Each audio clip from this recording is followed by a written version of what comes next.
안녕하세요. 지난 한 주도 건강히 잘 지내셨습니까? 네.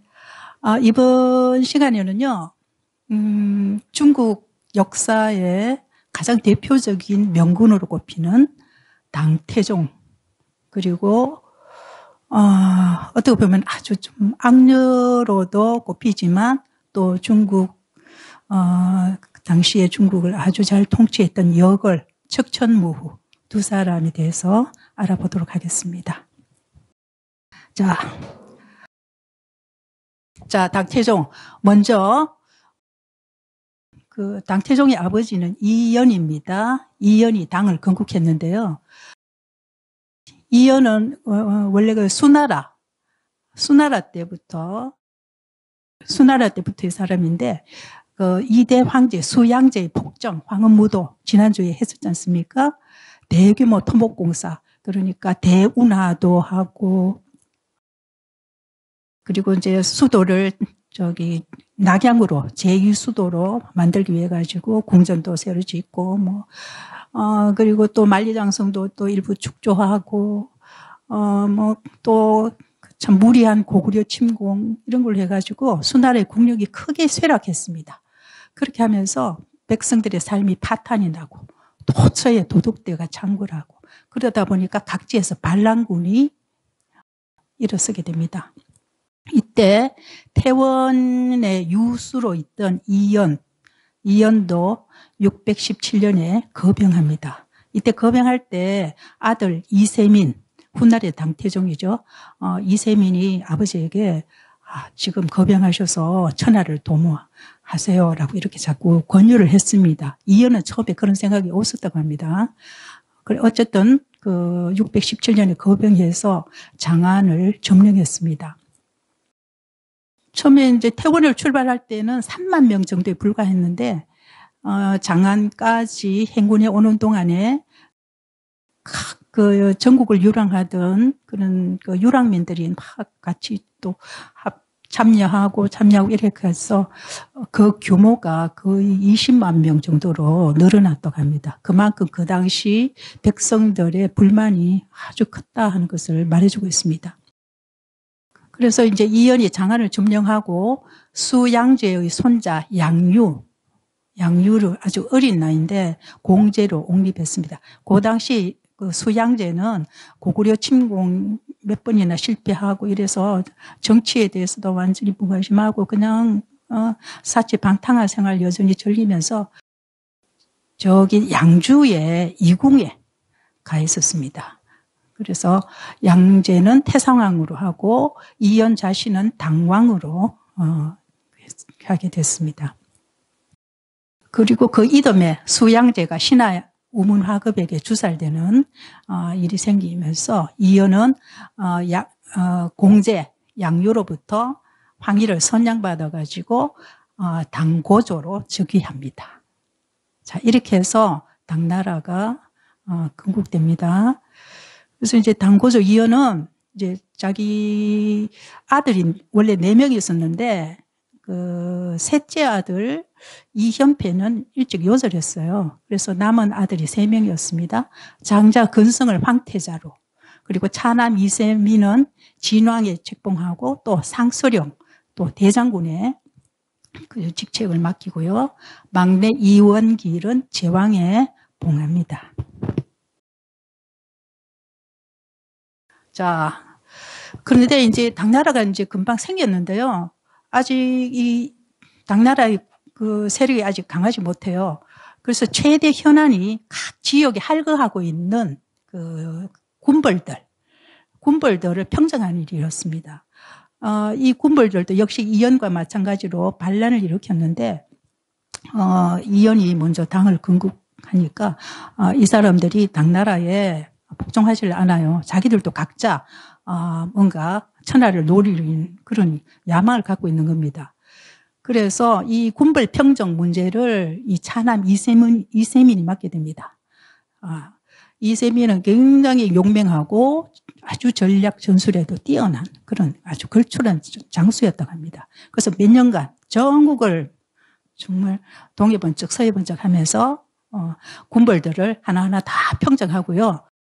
그런 맹활약을 해가지고 고조가 아주 그 멋진 칭호를 내립니다. 천책상장 해가지고 하늘이 내린 장수다 하는 그런 그 칭호를 내리니까 그 위기감을 느끼는 사람들이 나타나게 됩니다. 그 중에서 황태자 이건성도 물론 동생 이세민과 함께 아버지의 수나라 토벌하고 당나라 건국에 굉장히 공을 많이 세웠죠. 지금 황태자로 있는데 이 동생 이세민이가 군벌들 평정하고 이러면서 자기 세력이 굉장히 커진 거예요. 그리고 많은 사람들이 이세민 휘하로 좀 모여드는 겁니다. 그것을 보면서 이건성은 황태자로서 자기의 미래에 대해서 어떤 위기감을 느끼게 된 겁니다. 그래서 막내 동생 이원길 그리고 자기의 척근 위징 등과 같이 힘을 합쳐가지고 이세민을 제거하려고 합니다. 그래서 몇 번이나 암살을 시도했는데 다 실패했죠. 그런데 이제 이세민도 그걸 눈치챘어요. 눈치채고 자기가 선수를 칩니다. 그래서 626년에 그때가 7월이었는데 장안성 태극궁 그 현무문에 자기 부하들을 매복시킵니다. 매복시키는데 이제 형 이건성과 동생 이원길이 이제 그 현무문으로 이제 들어오는 거예요. 들어올 때 그 자리에서 화살을 날려가지고 완전 집중 공격해가지고 죽입니다. 그것이 현무문의 변입니다. 그래서 이제 고조 이연이 사흘 뒤에 이세민을 황태자에 책봉합니다. 책봉하고 그 2개월 후, 그러니까 626년 9월 현무문의 변이 있은 지 2달 후에 황희를 양위합니다. 자, 그래서 이세민이 당 제2대 태종으로 즉위하게 됩니다. 자, 당태종의 치세 그 연호가 정관이거든요.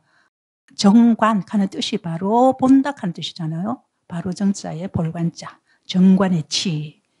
굉장히 유명한 그 당태종의 어떤 그 치세를 말하는 것인데요. 당태종은 국이민 위본 해가지고 나라는 백성으로 근본을 삼는다. 나라는 백성으로 근본을 삼는다. 이것을 제일 그 하나의 근본으로 했습니다.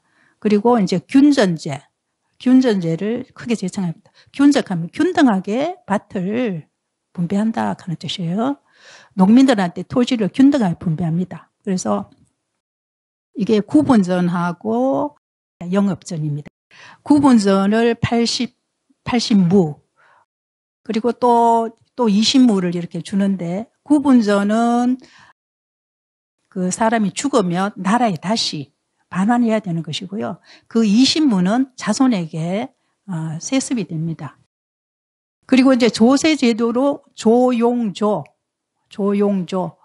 자, 조용조 하는 거. 조는 이 토지를 받은 사람들이 그 일정한 그 양의 곡식을 나라에 내는 거예요. 조. 그리고 용은 1년에 20일 정도를 나라의 요역에 복무하는 것입니다. 용. 그리고 그 이 요역에 못 가는 그런 게 있을 경우에는 이제 그 대신에 비단이라든지 뭐 포라든지 이런 거를 또 일정한 그 분량으로 내야 되는 것입니다. 그게 이제 조세제도 이걸 냅니다.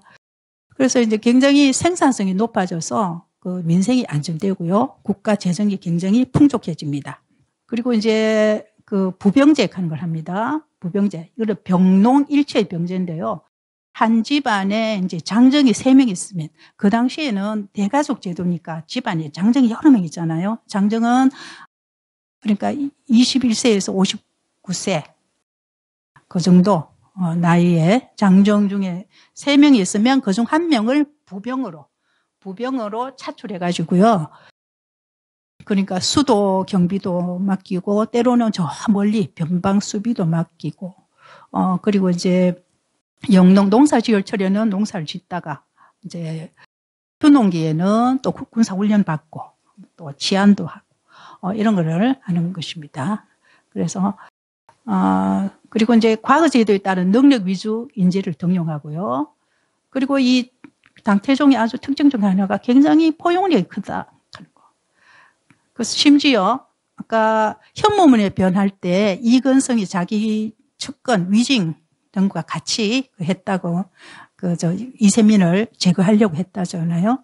그리고 이 위징은 심지어 이건성에게 이세민을 죽여야 된다 하는 걸 여러 차례 간언도 했던 사람입니다. 그런데 이 위징이 이건성이 죽고 난 후에도 전혀 죽음을 두려워하지 않고 이세민 앞에서 아주 자기의 책략을 당당하게 말하는 걸 보고 이세민이 굉장히 그게 호감을 느껴가지고 중용했고요. 그리고 평생 동안 위징은 당태종의 측근으로 굉장히 정말 아주 보필을 잘했던 사람입니다. 그런 자기의 적대적인 세력인 그 위진까지도 중용하는 그런 포용력이 있었고요.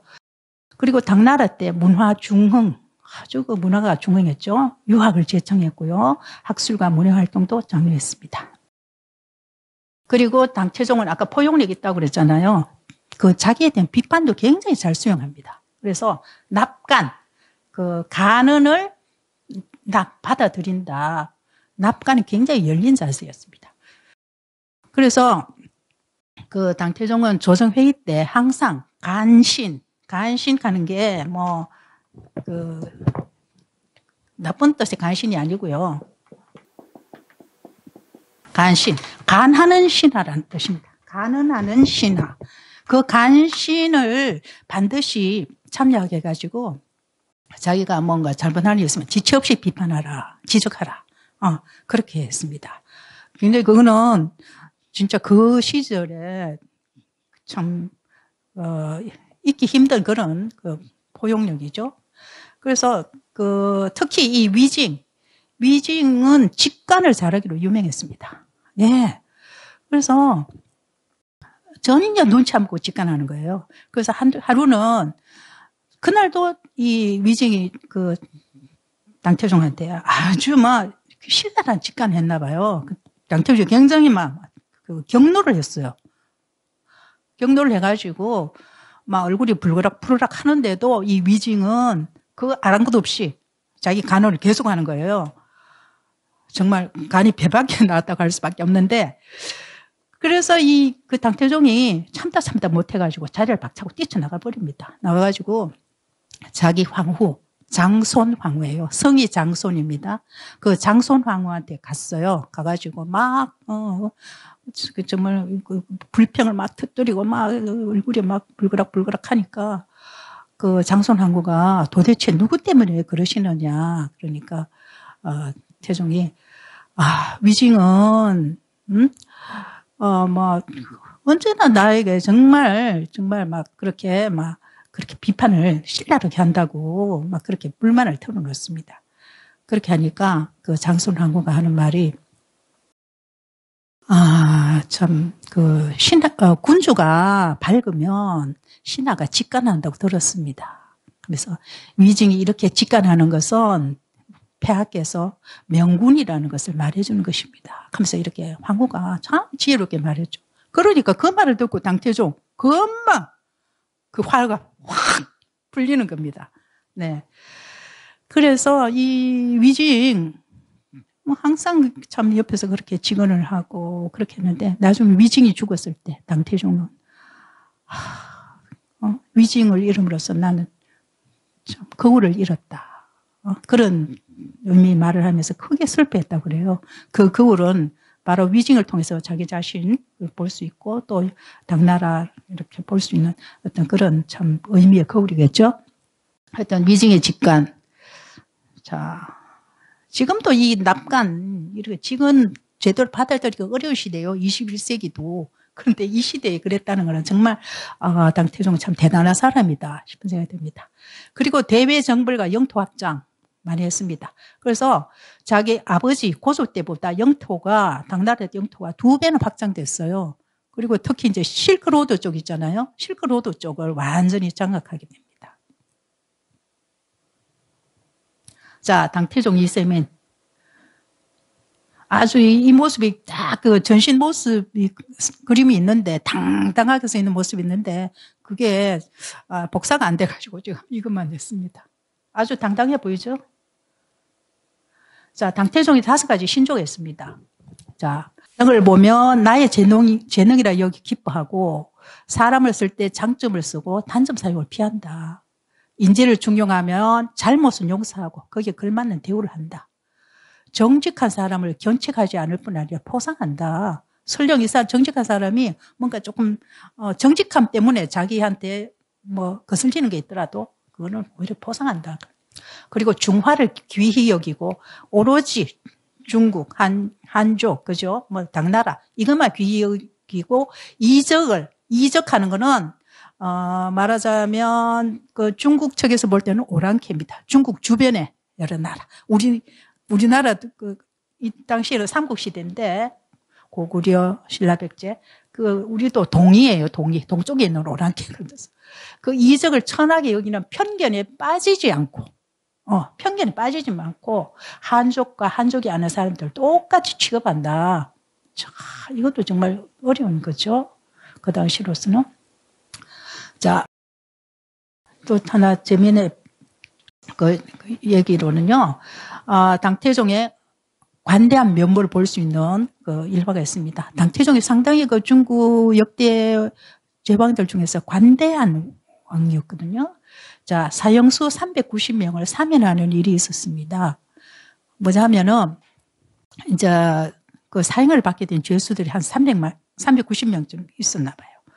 이제 그 사형을 받게 됐는데 당태종이 이렇게 그 죄수들을 한번 좀 이렇게 신문을 해보니까 참 너무 좀 마음이 안 됐는 거예요. 가여운 생각이 든 겁니다. 그래서 이 사형수들한테 너희들을 일단 고향으로 돌려보내줄 테니까 내년 가을 이맘때 몇 시까지 와서 처형을 받아라. 그렇게 했습니다. 그러니까 다들 그렇게 하겠다고 해가지고 390명을 다 고향으로 돌려보냈어요. 다 돌려보냈습니다. 그리고 이제 그 약속한 그날 이 장안성 그 바깥에는 막 백성들이 막 참 아마 구름처럼 몰려들었어요. 왜냐하면 사형을 받으러 들어오는 사람들을 구경하러 사람들이 막 몰려들었습니다. 그 이제 관리가 이제 들어오는 그 사형수를 한 사람들 이제 체크를 합니다. 다 체크를 해가지고요. 389명까지 왔어요. 근데 거기서 없는 거예요. 그러니까 그 관리가 참 마음이 뛸 것 아닙니까? 얼굴이 안색이 변하고 이렇게 있는데 당태종이 조금 더 기다려라. 이렇게 했습니다. 그래서 1시즌쯤 지나니까, 1시즌 가면 2시간입니다. 1시즌쯤 지나니까 소달구지 하나가 들어오는데 거기 사형수 한 명이 타고 오는 거예요. 이 사람이 이제 장안으로 들어오다가 도중에 병이 나가지고 걸어오지 못하고 소달구지를 타고 오는 겁니다. 그래서 당태종이 이렇게 보니까 얼굴이 막 파리한 그 초췌한 얼굴을 보니까 갑자기 또 마음에 참 불쌍하다는 생각이 들었나 봐요. 그래서 자, 너희들 모두가 약속을 다 잘 지켰다. 응? 너희들 사형시키지 않겠다. 풀어주겠다.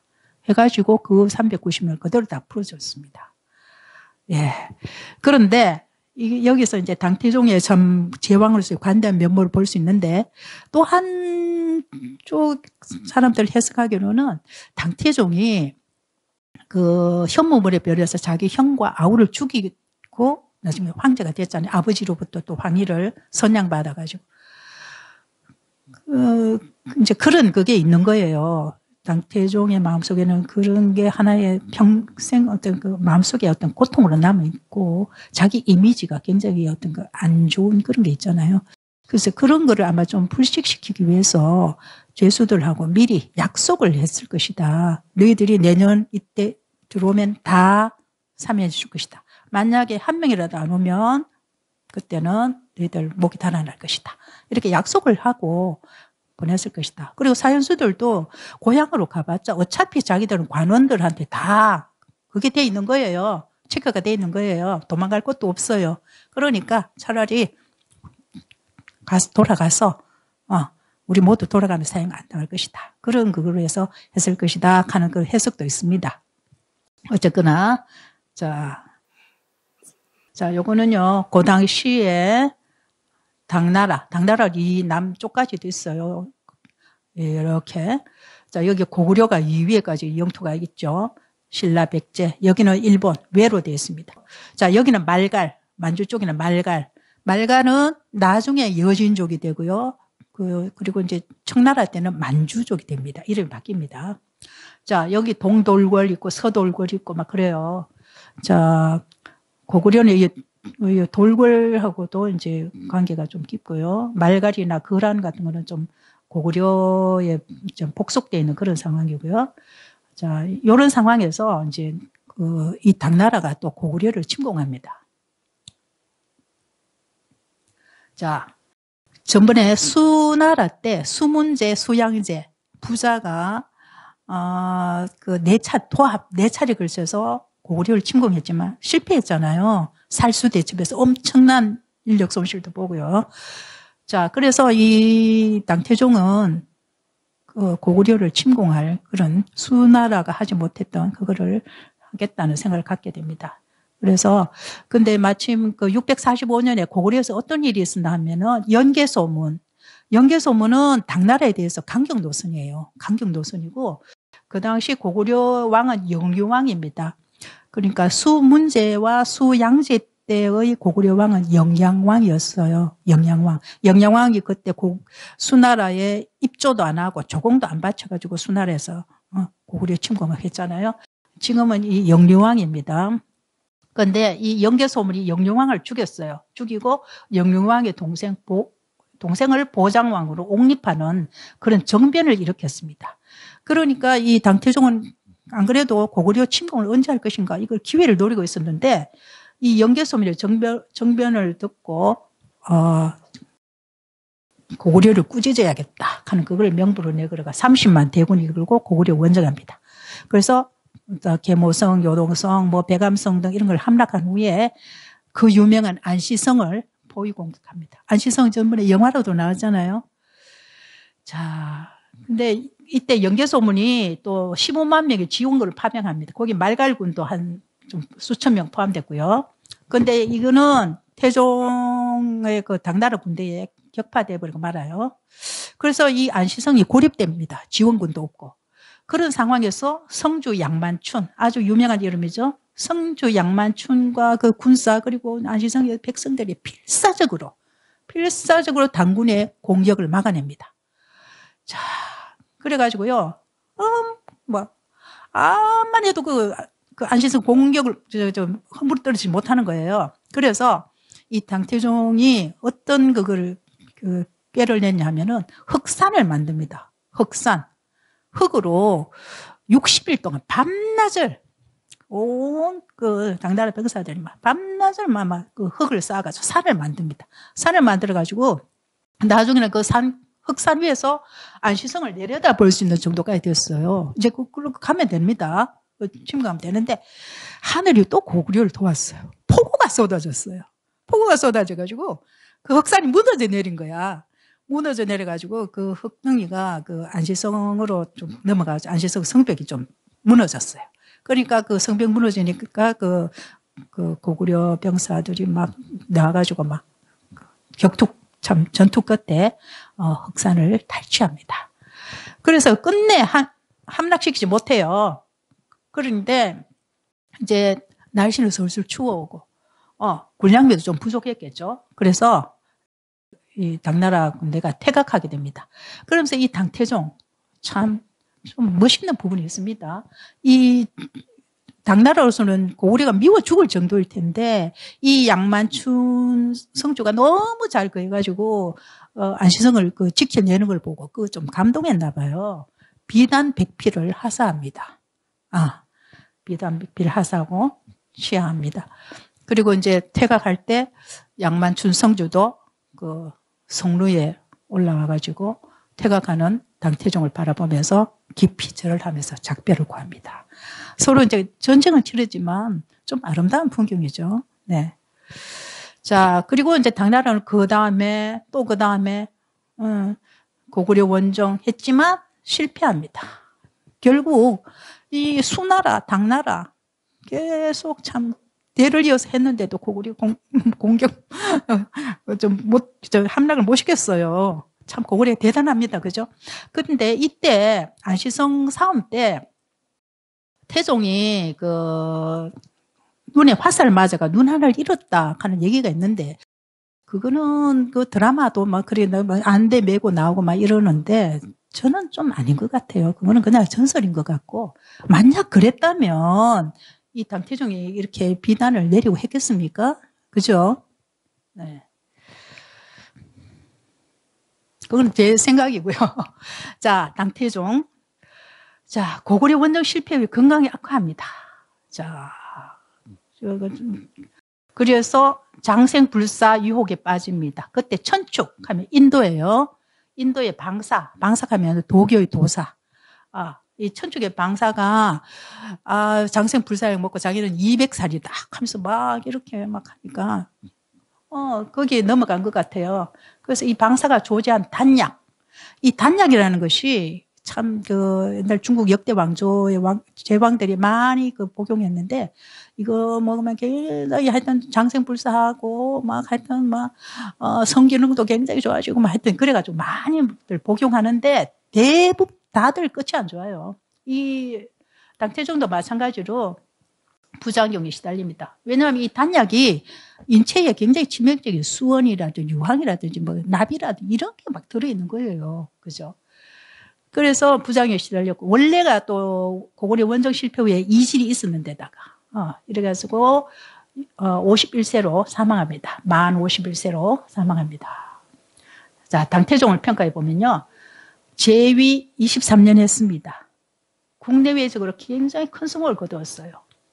대외적으로는 당나라 영토를 자기 부황 고조 때보다 2배 이상 확장했죠. 그리고 수도 장안, 지금의 서안이죠. 수도 장안은 40여 개국의 사절단이 방문하고요. 이런 거는 지금도 우리나라에서도 있지 볼 수 없는 풍경이에요. 수많은 외국 무역상들과 통상교류 활발하게 일어나고요. 외국인 유학생들이 막 당나라로 공부하러 오고, 지금 뭐 미국, 영국으로 유학 가듯이, 그리고 학자와 문화예술인들이 이 장안에 몰립니다. 그래서 당나라의 경제와 문화가 비약적으로 발전합니다. 그래서 그 당시에 당나라는 세계 최고의 국제도시예요. 네. 그리고 각종 인종들이 다 오는 겁니다. 그래서 지금 마치 뭐 뉴욕 비슷한. 그래서 이 당태종 정관의 치, 그것이 이제 당나라 300년. 300년의 통치 기반을 견고하게 닦아줍니다. 그래서 당태종은 중국 역사상 대표적인 명군의 한 사람으로 꼽힙니다. 그리고 당태종은 후세 군수들의 하나의 모범이에요. 모범. 당태종과 신하들이 이제 치국, 나라를 다스리는 데 가서 서로 이제 문답을 주고받은 것을 기록한 게 있습니다. 그게 정관정료인데요. 이 정관정료는 그 이후 중국 역대 제왕수들이 반드시 읽어야 할 필독서입니다. 나라를 잘 다스리기 위해서는 책으로서. 그리고 이것은 특히 동양권의 역대 통치자들에게 큰 영향을 미쳤다고 합니다. 자, 그러면요, 조금 제가 오늘 시간을 조금 분량을 좀 줄였습니다. 그래서 당태종은 이 정도로 하고요. 이어서 척천무후를 하겠습니다.